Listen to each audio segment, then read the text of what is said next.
I would like to welcome you back to another episode of the One Trail at a Time podcast. I am your host, Boogie. And I am your co-host, Andre. Today, we're going to be kind of jumping into something that's a little lighter in conversation, but still something we feel will be fun and enjoyable to talk about. And that's, where are campers, preppers, and survivalists? Are we different? Are we the same? Where are the lines? Do they blur into each other, or are they so separate from one another that they don't exist in the same realm? I mean, where do we go from here? I personally feel that there is that it's all in the same path. How do you feel about that? Campers, preppers, and survivalists. They, yeah, they do coexist together. They all doing the same thing. You camping, you are preparing to survive in the wilderness. You're a survivalist because you know something is finna pop off, and you are prepping to survive. And a survivalist is already prepped and he's probably already out there surviving. So they're all doing the same thing. So the one of the things that I love about campers are the through hikers, right? So a through hiker lives out on the trail for months at a time, right? And you and I, before this podcast started, we were talking about world ending apocalyptic type situations, and how you say you want to stay as far away from people as possible, which is great, right? It's great. So my view on it is their strength in numbers. It's just going back to a lot of zombie or just world ending type of scenarios where sometimes it's good to be by yourself because you don't know who you're running with. And sometimes you need that group when you come across the people that are mean you harm. Well, and there's a good reason why I feel like being alone is the best way. It's because humanity without a world ending event is already screwed up. True. And you throw a world ending event in that. And I'm trying to speak on this without referring to any movies or any TV shows, just based on humanity itself. If you throw a world in an event in there without the rule of law, everybody become lawless and Yes, they everybody do. becomes very dangerous. Yep. Because at the end of the day, there's a fine line between survival of the fittest, and there's also a fine line between I'm there's no law and nothing to stop me, so I'm gonna peek into every desire that I've always wanted to do when law was around that I couldn't do. Right. So I prefer that the far away from other people I possibly can. That's my preference Okay. because you Okay. don't know you don't know who you're gonna trust. Right.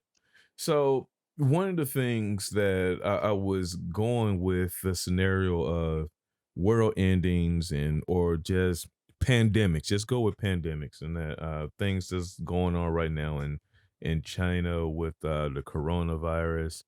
Y- and that's when you want to stay away from people. Oh, Now, if for there's sure, a when for there's sure.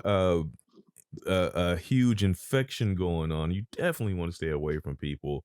But what I was going with or aiming at when I was talking about through hikers live out on the trails months at a time, literally only carrying they're carrying everything that they need to make it from one town to another, one campsite to another, and that's all they have.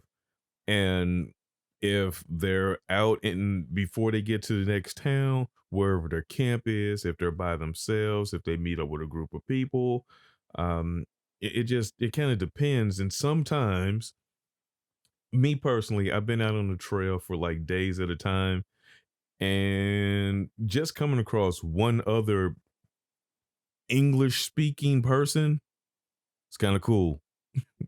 It's Yeah, kind of, yeah, is yeah. that it's kind of relaxing because humans really aren't designed to be by themselves. We enjoy being by ourselves, but we go crazy by ourselves. And and you're absolutely correct. There is a downside to being alone, and there's a plus side to being with other people. Me personally, if the situation was perfect, I prefer to be with other people because Okay. I also know what it's like to survive with comrades, brothers that you know. But the situation of that in the military life, you train with these people, you know these people for a long time, so it's easy to bond and to build trust. But perfect strangers, that's a very hard thing to do. I mean, yes, hey, I'm great, glad you to meet somebody, and I'm not alone in this crazy, messed up world right now. But what are your true intentions? And that person's probably thinking the same thing about me. So it's a Right. it's a long time to build trust. You know what I'm saying? So it's difficult either way, with or without anybody. It's difficult to survive. It really is. Yes. It really is. So, so in between a camper, a survivalist, what are the similarities in between the two? Because that's really why we're here today. What are the similarities? We're trying to a lot of are campers are the people that go out camping, are they technically preppers? Are they technically survival or trying to be survival experts? What do you feel the difference? Okay. I will feel your average camper. We're just talking about average people here.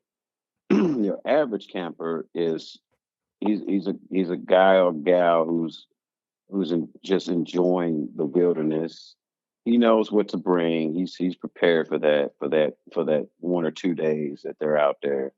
And it's just a leisure. I love to enjoy camping and fishing and whatnot. And I wouldn't necessarily consider that person a prepper or a survivalist, um, because he's going to enjoy himself. He's not going with the mindset of life or death. This is what it is right now. Okay. But I still believe that a camper is more prepared to survive than your average citizen. Okay, so let's look at it this way. So you have a person that's prepping, right? A prepper is usually someone that has all of his resources in a couple different places, right? Hmm. Okay, what happens when that person gets forced out of their main location and they're cut off from their secondary? Well, if he is a true prepper, he's preparing for this. He's planning for this. He's got a plan A, a plan B, a plan C. I'm assuming that he's Right, ready right. for this. I mean, for instance, when we had that little 2012 scare, we planned like this is a bug out location. If that don't work, this is a bug out location. If that don't work, we got this location. We planned.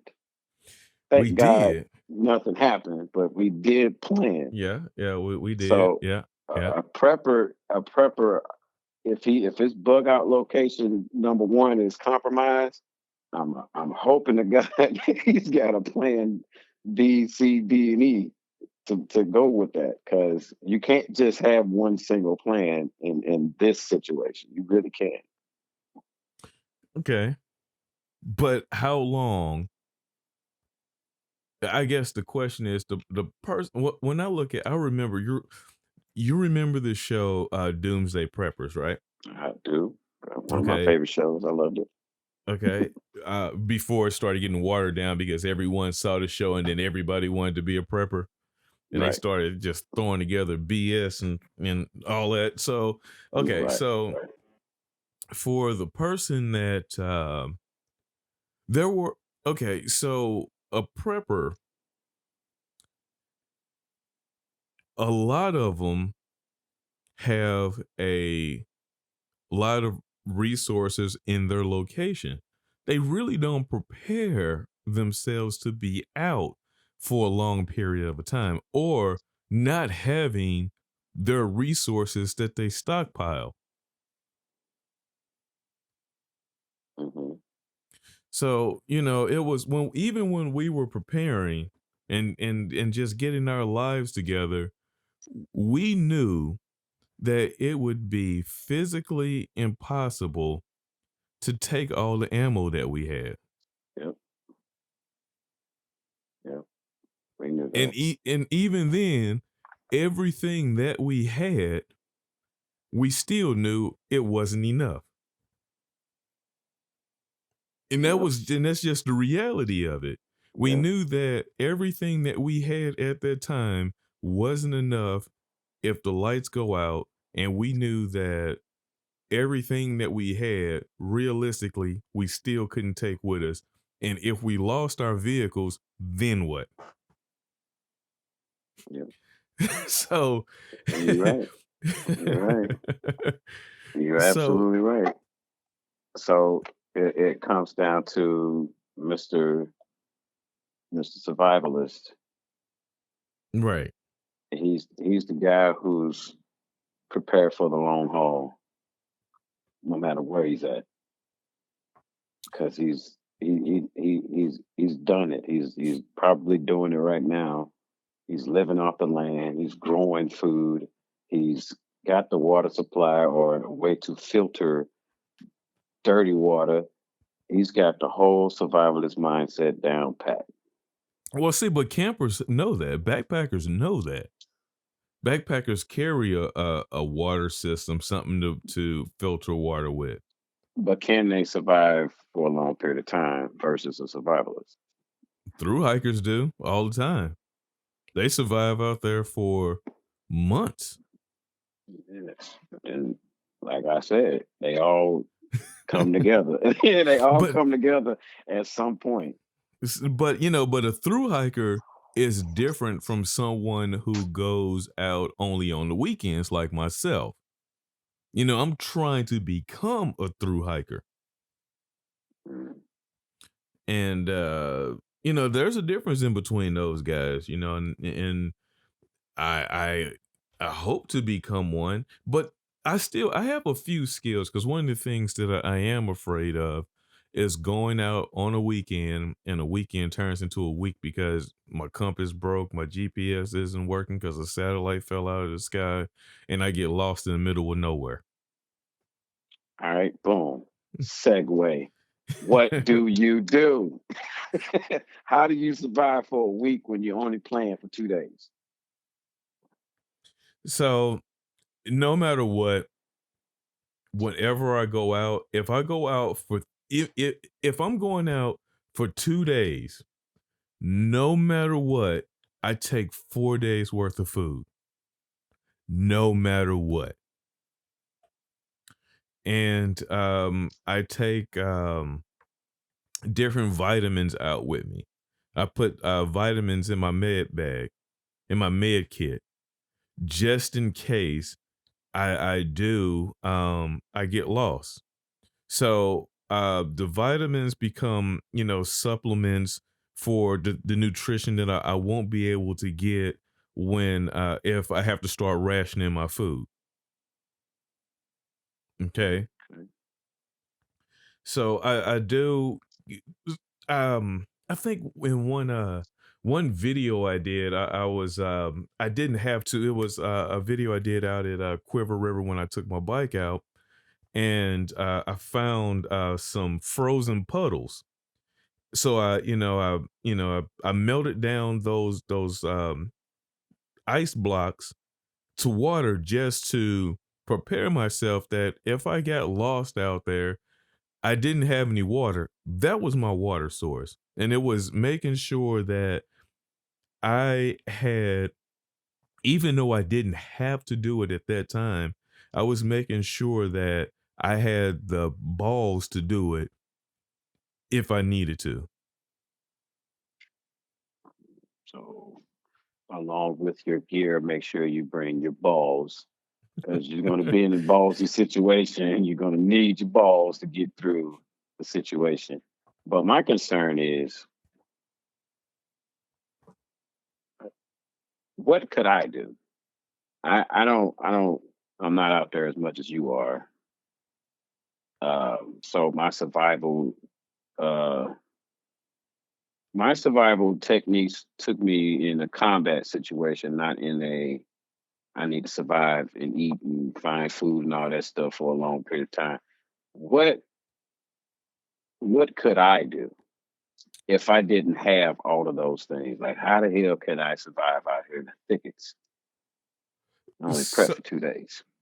hey, I would learn every time I go out on the trip. If I as long I try to do as much research on the landscape as possible. I try to find out what mushrooms tend to grow out there, which ones are edible, which ones are poisonous. I try to find what edible plants are out there. I try my best to find where the bodies of water are. So for two reasons. Um, First reason is if you find water, you can drink water. You can live a lot longer drinking water without food than you can eating food without water, right? Mhm. Um, but there's two things that you need to know in life about water. Um, Water attracts things. So if you want to be found, you stay by a body of water, especially like running water, like rivers, lakes, something like that, something large like that. Rescuers tend to look at those type of places. Now, if you're a fugitive, you want to stay away from large bodies of water and running water because they They know go that you're to going those to type of places. because they know that you're going to need that. Yeah. So so it's a twofold. So Obey the yeah, law so you won't be a fugitive. right. So, and that's the thing though. So water is life. Usually a lot of people that are out um they walk along the shore. If they're trying to be found, they walk along the shoreline because if there's any villages or anything close by, those the villages and everything villages tend to be not too far away from the water because they need that resource as well, and they're going to be fishing on it, they're going to be hunting nearby, so that's a resource for them. So if you need to be found, large bodies of water is where you want to be. And usually it's you can in open spaces. If you want to be found, open spaces are great because if someone knows that you're missing, there's a good chance that the helos will be in the air, and you stand a greater chance being in an open plain versus staying in the thickets. Cool, So cool. So, okay, let's get down to the topic here. You wake up one day and everything is not as it was when you went to sleep. Wake up, there's a world in an event, something happened, and you need to get out of Dodge. You're not a prepper, you're not a survivalist, not a camper. How and what should you immediately try to take before you leave? And then when you leave, where should you go? so you want to know when you're trying to leave out of the house, what should you take with you? Yes. Man, so if a lot of people don't already have bags packed, so they could just grab something and go. And I'm not just talking about a bug out bag, but just a bag. I guess it would be a bug out bag. So what I do is I have a bag that's not necessarily a bug out bag, but it's a bag that it goes into my camping kit when I go out. And what it has is certain medications. Um, has certain medications. It has a thumb drive in there that has some information for me, and maybe people that I need to get in contact with. There is pictures, things to identify myself, and also I can hold up and say, "Have you seen this person?" Um, I have a small knife in there, something. I have which leads me into something I was going to get to later. I have what is called the 5 C's within this kit, and the 5 C's was it's been around for a long time, but David Canterbury, there was a show, Dual Survival. I know you remember that show, Hmm. but David Canterbury had this. He had these rules that he would always repeat over and over, which were the 5 C's, and it's the most five important things that you need to survive. And those five things, the 5 C's are cutting, combustion, cordage, container, and cover. uh, a cutting tool could be anything sharp, a razor blade or a knife. Okay, whatever you feel comfortable with. Of course, every blade has a specific task and you need to address that accordingly. Okay, combustion is your way of keeping yourself warm, making, making fires to keep yourself warm, to make you uh um what is what do you call those things? Stick with the little torch, Torch.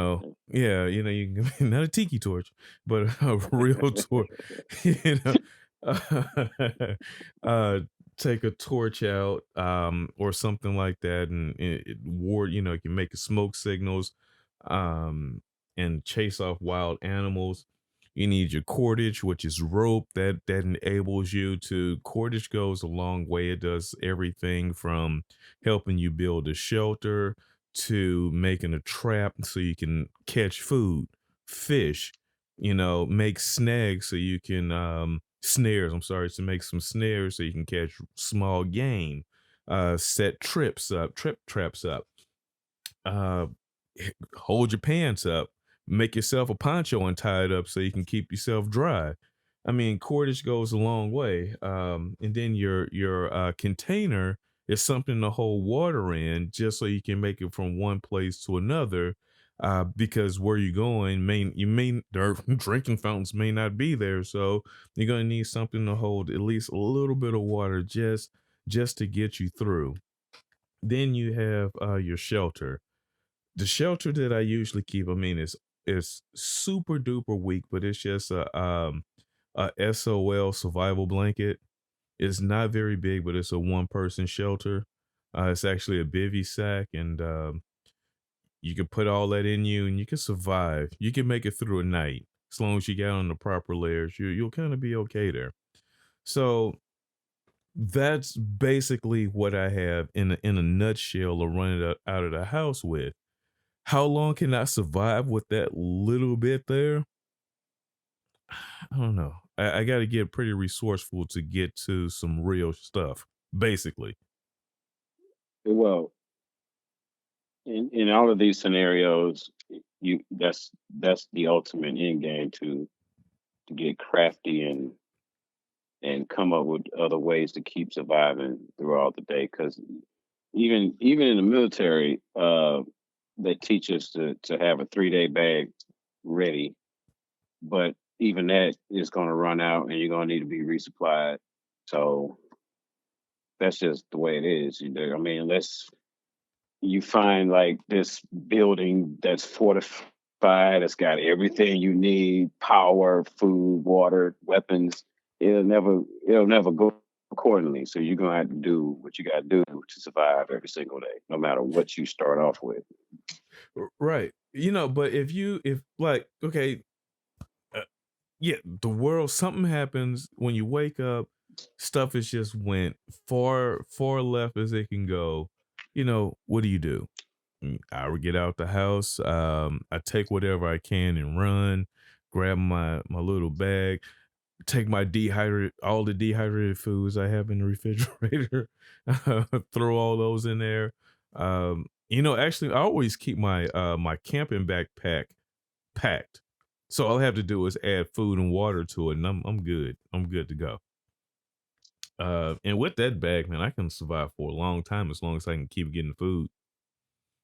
Uh, Personally, what I would do if everything then went far left, and I'm not talking about forget this. I'm gonna say this, and people can judge me how they want.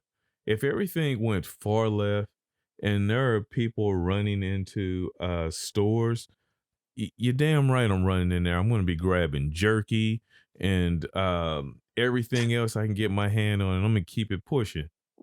Okay. I won't be out there grabbing electronics. I'm gonna grab some food.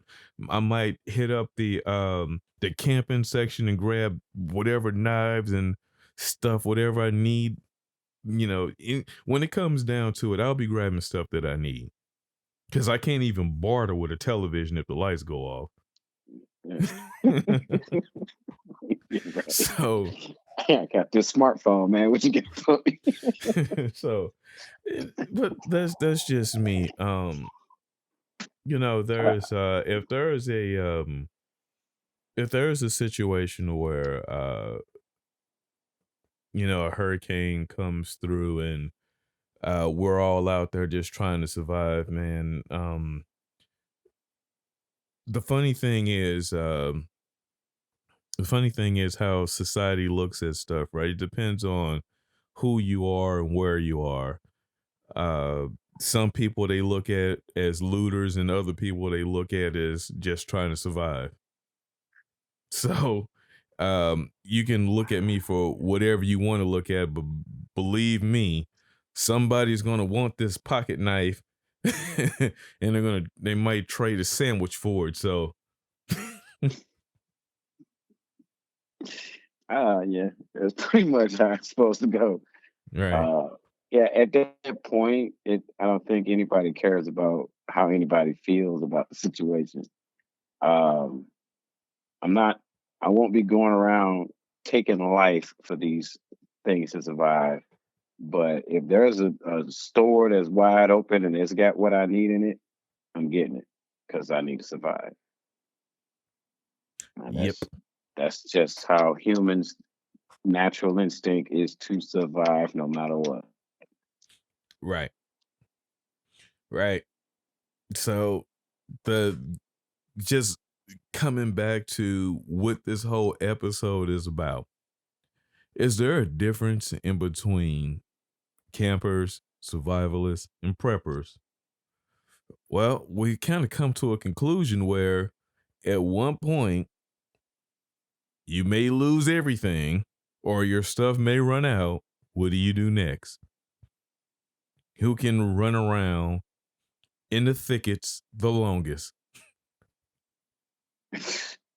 Man, I you know, it's hard to answer that question. It really is.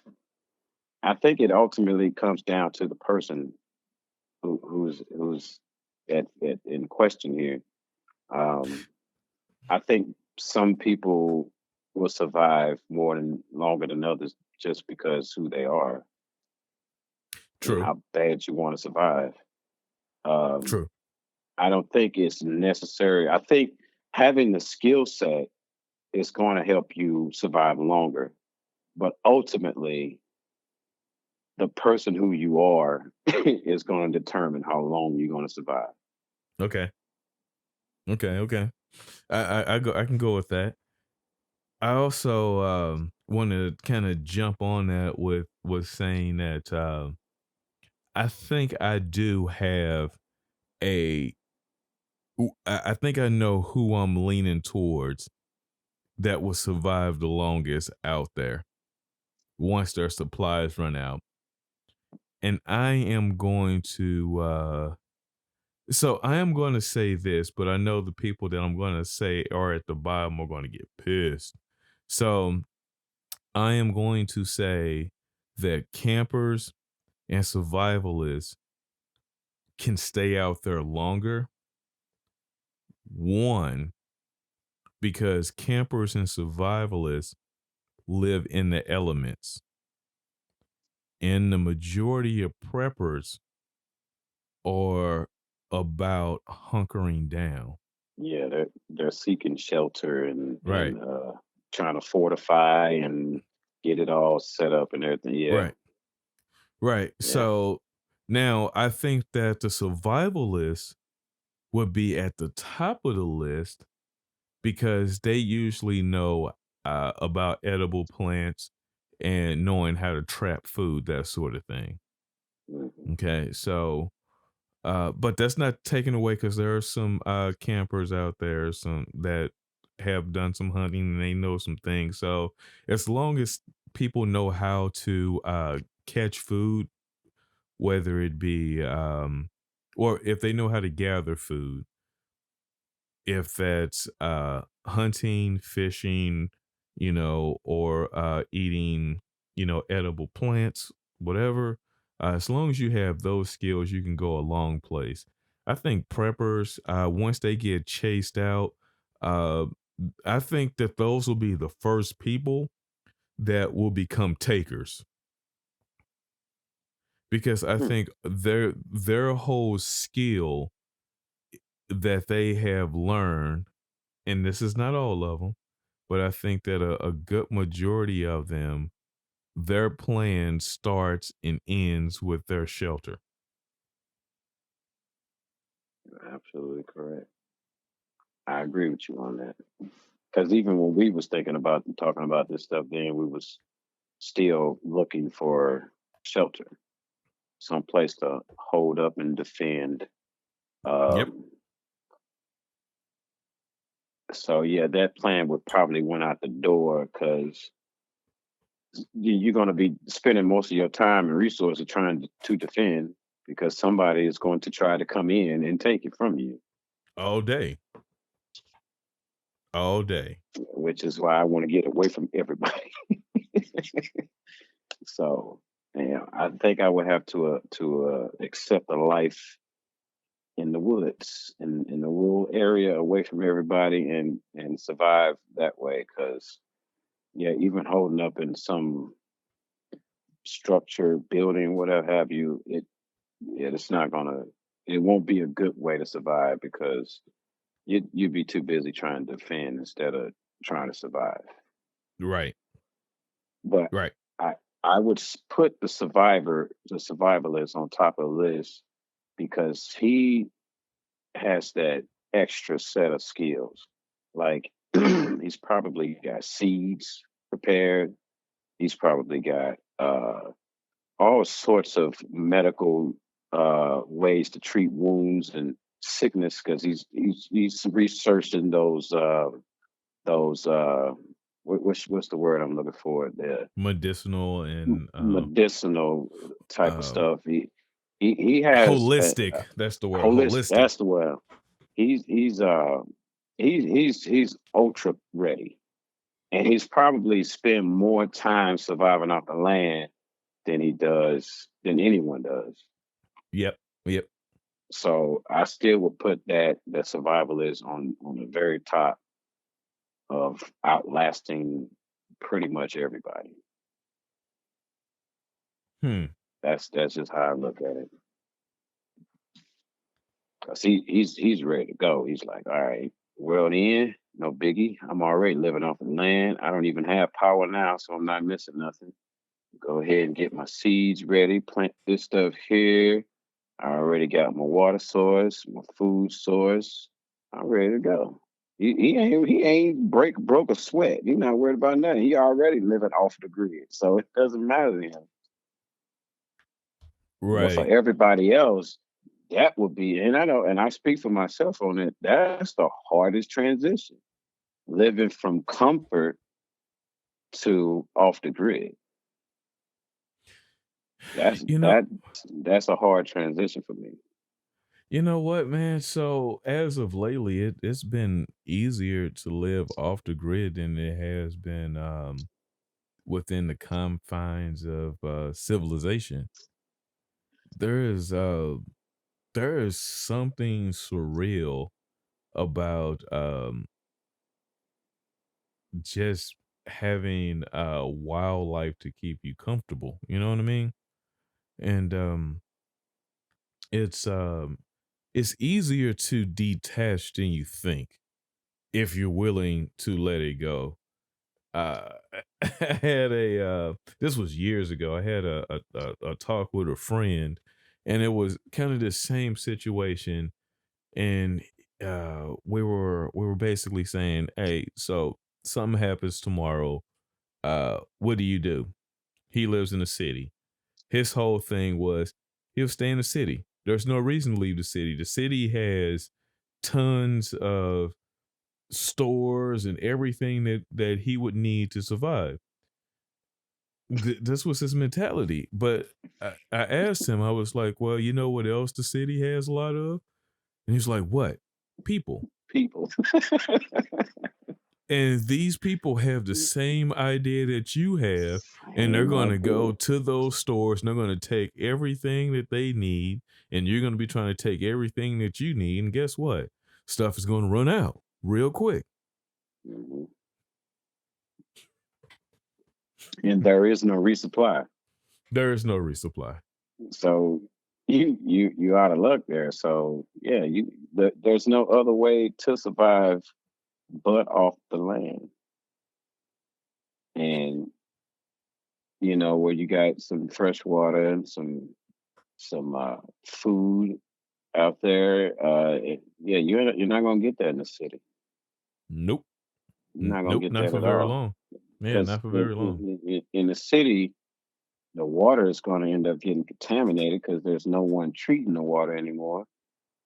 The food is going to run out because depending on the population of that city, you might have anywhere from 500,000 to 1 or 2 million people in that city that ran through all that stuff.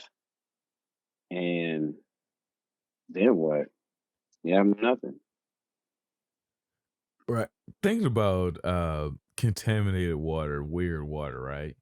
So every time I've been out, so the first time I went out solo hiking, right, I kind of underestimated how far my water source was away from me.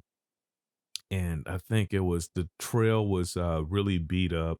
I was overpacked for one. The trail was really muddy. By the time I made it to camp, I was super exhausted. And I was exhausted. I just didn't want to hike all the way to the lake or whatever it was, whatever the water was, right? And guess what was out there? A puddle. Yeah, it had rained earlier, and there was this big puddle.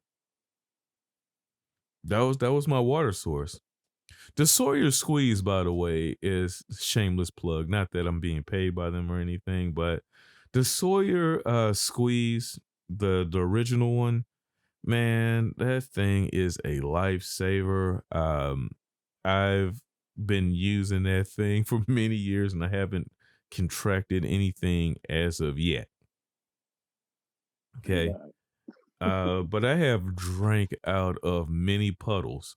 It's like almost like a running theme. I end up almost out of every other camping trip, end up drinking out of a puddle. It's it's like really is really really a thing. I should change my name. Stop calling myself Boogie and start. I should be named Puddle. Or muddy waters. Right.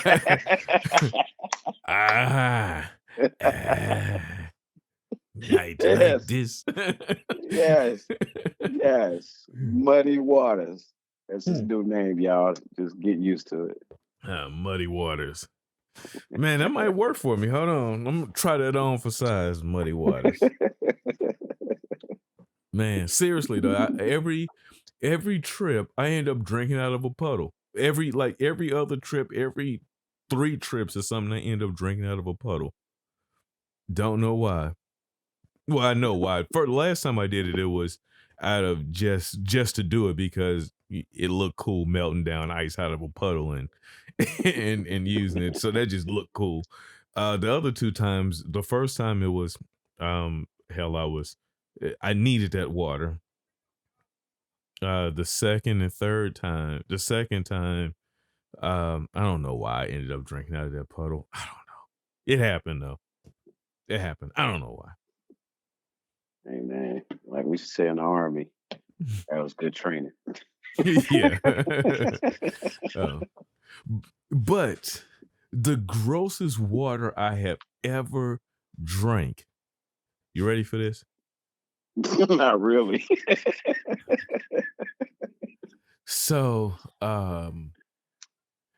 I was going to go to well, I was riding my bike. I was in West Alton and I was trying to do a video. And this is when my GoPro first started crapping out on me.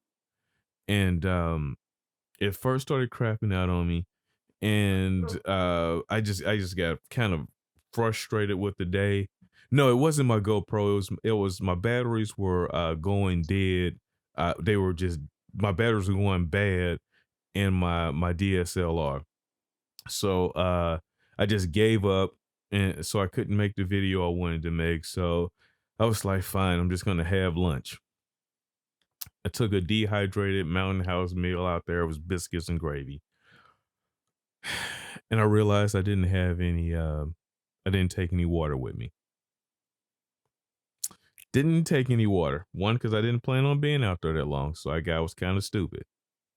But had my cook kit. So I don't know if I'm proud of this or ashamed of it, but I uh I pull over, I get to this little shady area, and I take my cook set, I take the pot,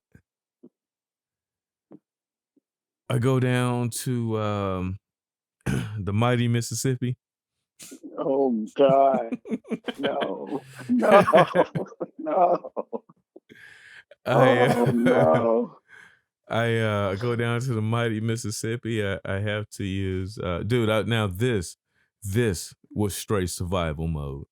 Okay. Yeah, All yeah. Out right. that river, yeah. So Oh, what I did was I had my microfiber towel. I put it over the top of the cook set over the pot, and I dipped it in the water so I can get as much of the big stuff out, filter as much of the big stuff out as possible. And but there was frogs around, so the ecosystem is great, right? So I get out this muddy water, funky muddy water, and I put it to a high boil, man. Put it to a high boil, and made me some biscuits and gravy.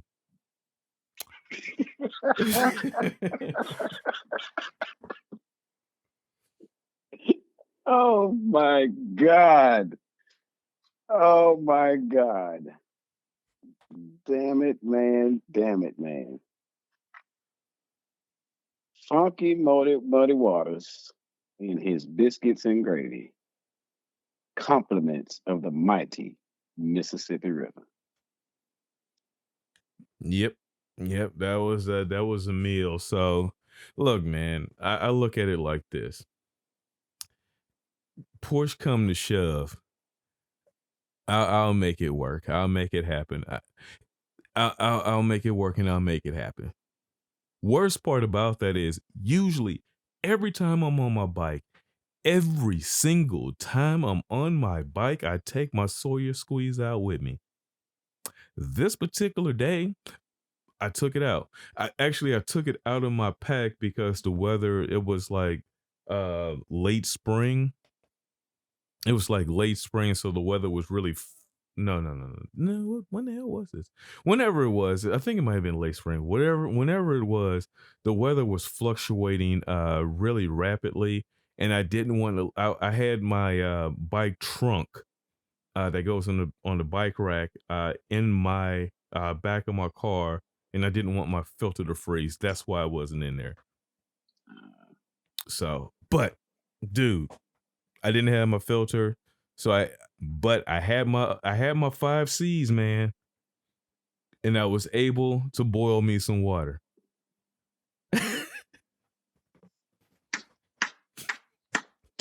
That's all I can say, man. A round of applause, and that's where I was talking about that. And you just proved my point that no matter what you have and what skills you have, it still comes down to the person who is trying to survive. Right, right. So, thank you. I rest my case. I think Yeah, it was this was a very interesting topic, man. I enjoyed it. yeah, it was great. So that's going to do it for this episode of the One Trail at a Time podcast. I'm Boogie, I am Andre. and we'll see you in the next one. Remember, guys, live life one trail at a time.